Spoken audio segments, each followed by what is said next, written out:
Dear friends, I had a very tough, hard week of meeting in Washington, and when I said to Pam Cohn that I'd like to have some hours of rest in Chicago among friends, she said, "Oh, okay, very good, come, please." So I came, police was waiting me near the airplane, took me into the car for the first time after 10 months as I could go into the police car, quickly brought me here. Pam Cohn said, "Now quickly give press conference." I gave it.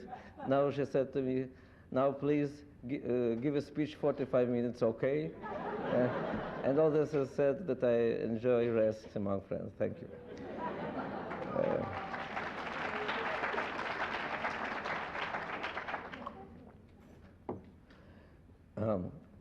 But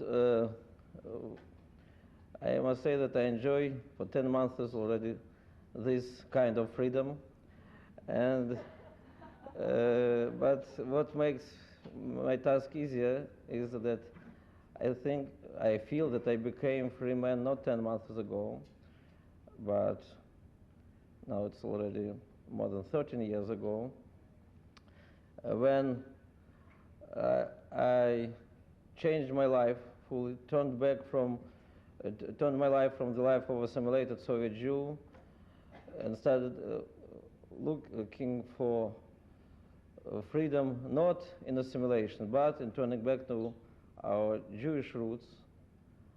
And when I decided to leave for Israel, and immediately I felt myself really free, really independent, and I was enjoying so much this life of free man that, and the difference between this life and the one which I had before was so obvious to me that each time after this, during years of imprisonment, when KGB was approaching to me with different proposals to sign such a paper, to leave for Israel, it was enough for me to think that it means that I am coming back to the previous life of moral compromises, of moral dependence from these people, that it was clear for me that I don't need such life. And I preferred to remain a free person during all these years, though there were really periods when it was not so easy, especially in the first months after arrest, when I was accused under Article 64, and every day they were reminding me that it means that you can be sentenced to death if you would, to capital punishment if you wouldn't change your behavior. And I was absolutely isolated from my friends, from my people, from all the world, and only they, KGB, were part of my new world, and they tried to make me to share their system of values. And every day I was making some kind of psychological psycho-training, thinking, trying to live not in their world, but in the world of my values, of my people, thinking about the most dear moments of my life, trying to remember all these meetings with my friends, trying to imagine where they are now, and when hour after hour you're concentrating on this, you stop listening to your investigators. You don't hear what they are telling to you. You live not in their world, but in your world. And you feel that there is a wall between you and them, between the world of KGB and your world. And that was very important for me. And that must be very important for us today, when there are made new attempts to destroy this principal difference. Why I'm speaking about this?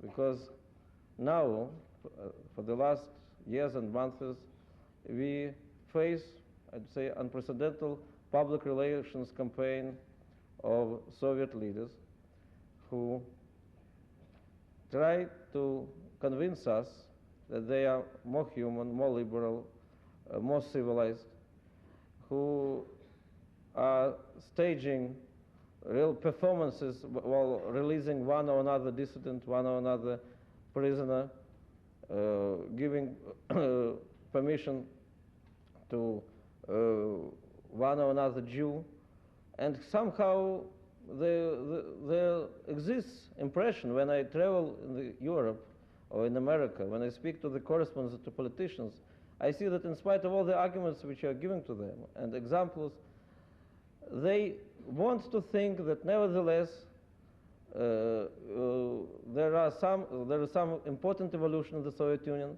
and if we wouldn't irritate them, if we wouldn't be too tough with them, maybe the results soon we shall face very good results. And unfortunately, the real situation is absolutely different from the one which they try to represent. Now we have the lowest level of immigration from the Soviet Union than during all these 20 years, not 20 or 17 years. While the line of people who ask for invitations, got them, and want to leave is the longest, 400,000 people, and less than 1,000 is leaving Soviet Union. Now the level of repressions against any type of dissent, for example, teaching Hebrew is much higher. Now the conditions in the prisons are much worse. The death 2 days ago of Anatoly Marchenko is only the last example.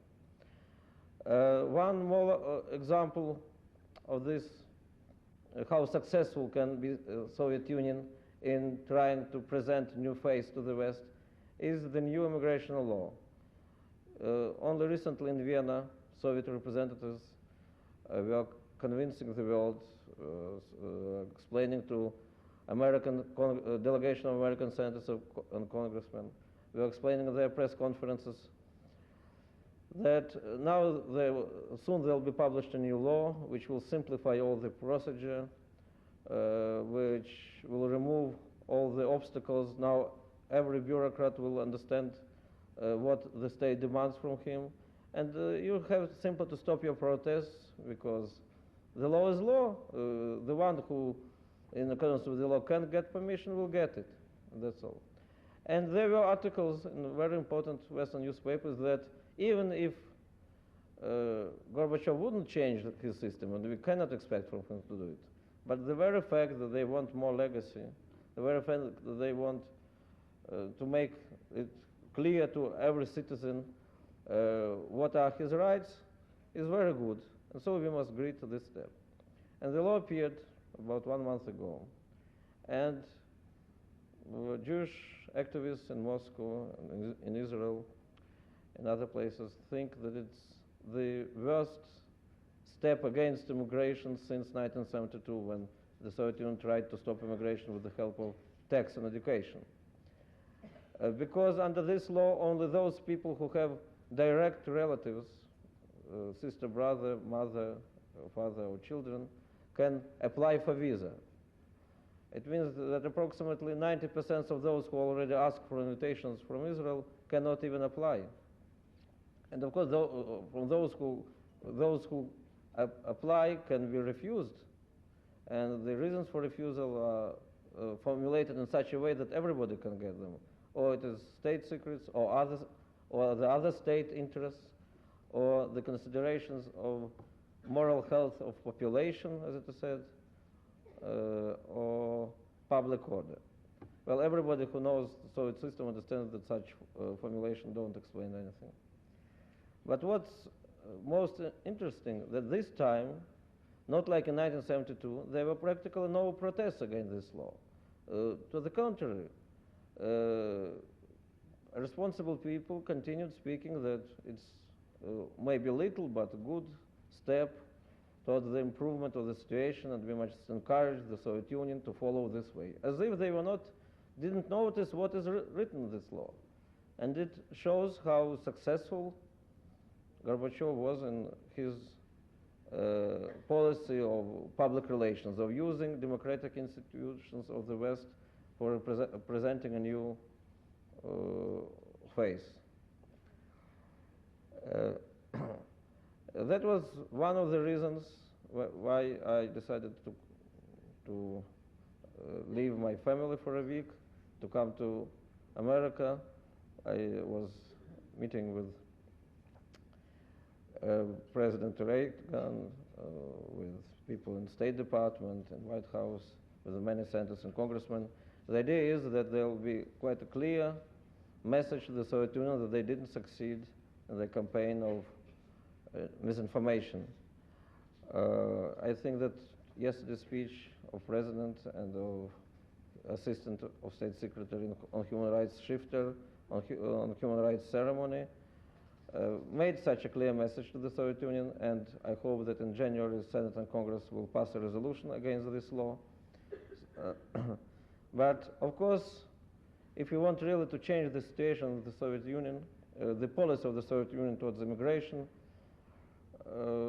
one or another resolution, one or another speech are not enough. What can make the Soviet Union to open the gates again? To answer this question, we must first understand why the Soviet Union doesn't let the people leave that country. The principles of this country are such that individuum is something against the law. A person must be simply a cog of big mechanism, and the law is the instrument by which authorities are operating by this mechanism. I think that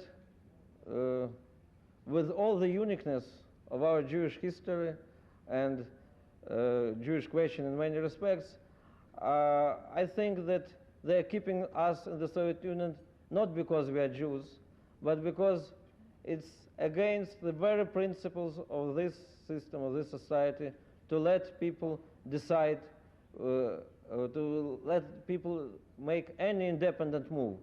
And such a move, decision as to live in this country or to leave it, is definitely against the basics, the main principles of this society.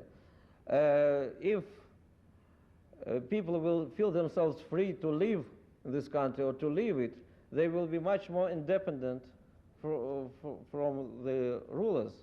And this country knows how to cope with hatred, how to cope with dissent. This country has big history of massive repressions, but they don't know but this country cannot survive in the conditions when people will feel themselves free in big numbers. And that's why they cannot permit really massive immigration. It's very difficult for them to do it. And that's why it needs such a strong, constant, long-lasting struggle. But does it mean that there is no hope? No, it doesn't. I was optimist always during all these years of my imprisonment. I never lost a hope that I can be released. And my wife never lost a hope, and I was released. And exactly in the same way, I don't lose hope that we can release all our brothers from the Soviet Union. But for this, we must take into account such a fact. Gorbachev is different from his predecessors not only because he knows how to speak to the West, how to use the public relations opportunities. Gorbachev is different because he understands much better than all his predecessors how dangerous is the situation with the economy. For the first time in the history, I think, the Soviet leader said that if we wouldn't improve the situation in our economy in the nearest years, in the nearest future, we can lose in our competition with the capitalism. Everybody who was brought in the Soviet Union knows what a revolution this statement means. It started from our childhood that it's the law of nature that capitalism will lose in this competition. And suddenly the Soviet leader states that the results can be quite the contrary if we wouldn't do something with our economy. And they try to improve the situation, but they cannot. And Gorbachev knows that the only way to reach their goals is to have access to Western technology, to have access to Western trade, to Western credits, and of course to reach such an agreement with the Soviet Union, with the United States of America, which will limit the opportunities of America to use the technological progress for creating new means of defense. And here is, I think, the key to the problem.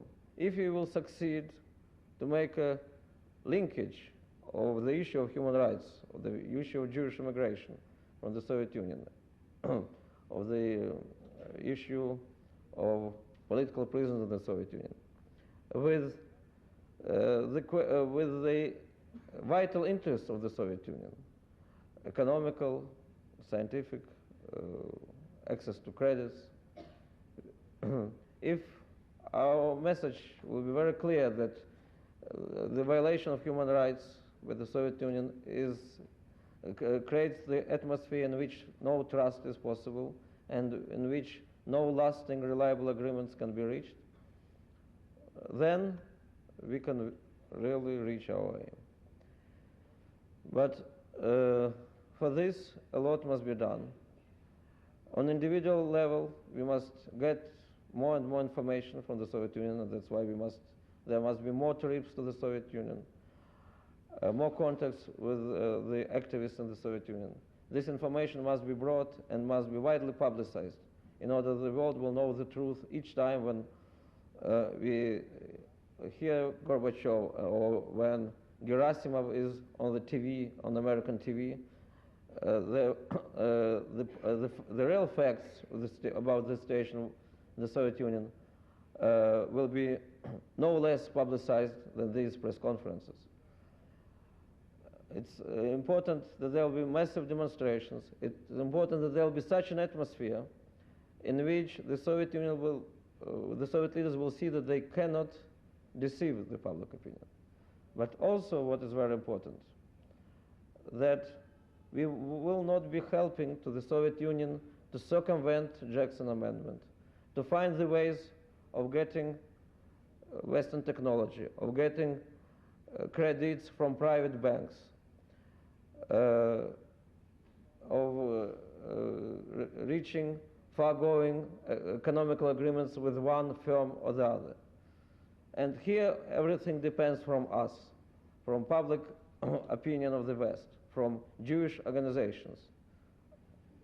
From all my experience of being first simply activist of our movement, refusnik activist, demonstrator, and then spokesman of our movement during 2.5 years. And as a spokesman, I had everyday contacts, criminal contacts, as I later found out, with tourists, with correspondents, with diplomats, politicians, housewives and students. I can say that these contacts are the real road of life. It's absolutely necessary condition of survival, of existence of the movement. The moment the Soviets, the KGB will feel that the Western public opinion isn't so attentive, it doesn't keep the hand on the pulse of the life of the Jews in the Soviet Union, of Jewish activists, it will be the last day of our movement. And that's why, in principle, in general, there is no doubt that it's not only helpful, it's absolutely necessary. At the same time, you mustn't have illusions that KGB very often blackmails people to rise to discourage and sometimes punishes them just for these contacts. But it will be a very bad thing if from this will be made a conclusion that these contacts must be stopped. Every refusnik, every Jewish activist who already made his decision, he is under constant risk simply because he is refusnik, simply because he applied for Israel. And the only way to support him is to have regular contacts, to meet with them, to bring information about him to the free world, to encourage your congressmen, your senators to speak on his behalf, to encourage the other people to have stronger contacts. Why give you this example? Because now I propose you to think why the campaign against violations of human rights in the Soviet Union never could reach the same level as against South Africa. Why so many Jewish political leaders and public figures are happy to be arrested in front of South African embassy, and as a rule are afraid to go to be arrested in front of the Soviet embassy protesting against violations of human rights. Why so many Jewish organizations are boycotting firms which have trade with South Africa, but not boycotting firms which have trade relations with the Soviet Union? That's the questions to which I think you must know the answers better than I do. I'm afraid that I didn't fulfill the promise to speak 45 minutes, but then the more time will be for the questions.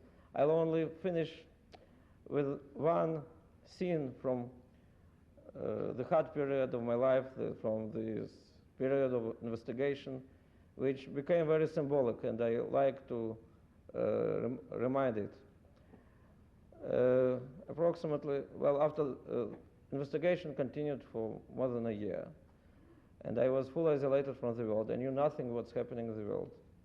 And then in accordance with the law, before the trial, I could look through all the documents which were prepared against me. And it was quite a big stuff, 15,000 pages. 17 investigators were working for a year, creating the case about world Zionist conspiracy against Soviet Union. And while looking through all these materials, studying them, and I was not in a hurry. They said that they give me 3 days. I was studying this material 3 months and a half, because I decided to learn and to study the methods of their work very well. And once I saw that they are, not only they are using as part of my accusation the telefilm of Granada, of English TV film Granada, in which I was giving interviews some months before my arrest about the situation with Jewish and German immigration from the Soviet Union, and which became simply part of my sentence. But also there are references to some other film, which, as I could understand, was made already after my arrest.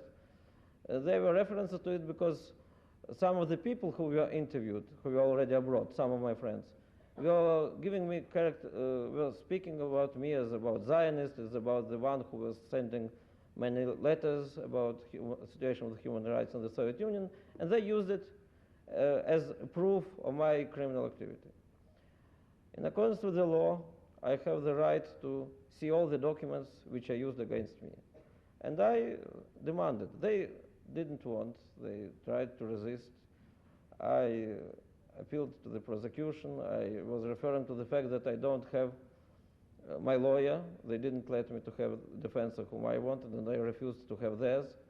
So I have myself know every bit of information which is used against me. Finally, I simply said that without seeing this film, I wouldn't sign the paper in which it said that I am acquainted with these materials. And they, of course, wanted that everything would be in accordance with the so-called law. In a word, finally, they decided to show me this film, this videotape. And suddenly, after all, it was already 15 months that I didn't see anybody and didn't know what's happening in the world. I saw the demonstration in front of Soviet embassy in London, and my wife was leading this demonstration, and she was speaking in Hebrew and English, and some other friends of mine were speaking there. And it was like a window into the other world, see, that suddenly. And of course, it was such a shock, in the best meaning of this word. And I demanded immediately to show me it again. They said, enough. I said, no, I'm sorry, but there are 3 languages I used, and I have to know every word. I didn't understand this, and maybe it's very important for my defense. So they showed me it again. At the moment when my wife finished this speech, I said, sorry, I didn't understand this word. Well, they took it back and showed me again. So it continued for some hours. After 3 or 4 hours, the head of this team of investigators, Colonel Volodin, became very nervous, irritated, and suddenly started shouting on me that, stop it, what are you doing? Do you think that these people can help you? They are only students and housewives, and your fate is not in their hands, but in ours. And he gave me a very good formula. You see, now I like to remind it and to greet the army of students and housewives, which appear to be much stronger than the army of KGB.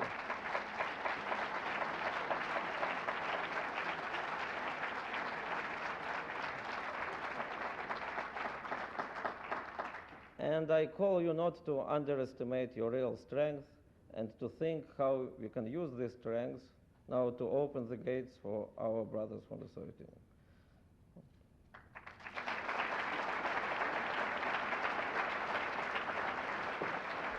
Sorry. Let me say a word, and then you'll take questions. Okay. Stay there. On behalf of the housewives of the world and Chicago, I just want to I want to thank you for your patience in waiting, and I want to thank the volunteer staff of Chicago Action for their wonderful dedication for pulling this marvelous event together. And I want to say to Natan, my name is Marilyn Tallman. I'm chairman of Chicago Action for Soviet Jewry. I want to say to Natan, you know, usually we say to each other, how can we help our beloved brothers and sisters who are hostages in the Soviet Union?